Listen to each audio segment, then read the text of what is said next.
शिवराज महाविद्यालयात आधार कार्ड नोंदणी, अद्ययावत आणि नूतनीकरण कार्यशाळा संपन्न. गडिंग्लज पोस्ट कार्यालयाचा सहभाग. डाक निरीक्षक गणेश चोथे यांनी आधार कार्डबाबत केलं मार्गदर्शन. गडिंग्लज येथील शिवराज महाविद्यालय आणि पोस्ट कार्यालय यांच्या सहयोगानं 2 दिवसीय आधार कार्ड नोंदणी, अद्ययावत आणि नूतनीकरण कार्यशाळा संपन्न झाली. अध्यक्षस्थानी शिवराज महाविद्यालयाचे प्राचार्य डॉक्टर S.M. कदम होते. प्रारंभी रजिस्ट्रार संतोष शहापूरकर यांनी सर्वांचं स्वागत आणि प्रास्ताविक केलं.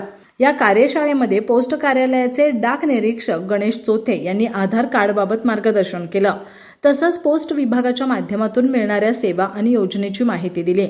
या कार्यक्रमात प्राचार्य डॉक्टर कदम यांनी महाविद्यालयातील सर्व विद्यार्थी, प्रशासकीय सेवक आणि शिक्षकांनी आपले आधार कार्ड अद्ययावत करून घेणं आवश्यक आहे.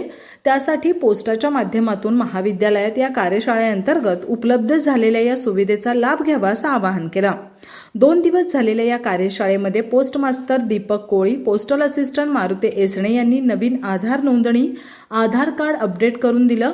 रसायनशास्त्र विभाग प्रमुख डॉक्टर A.M. हसुरे, प्राध्यापक गौरव पाटील, डॉक्टर प्रवीण डोंगरे, सचिन काटे, संदीप शिंदे यांच्यासह सर्व प्रशासकीय सेवक आणि प्राध्यापक उपस्थित होते.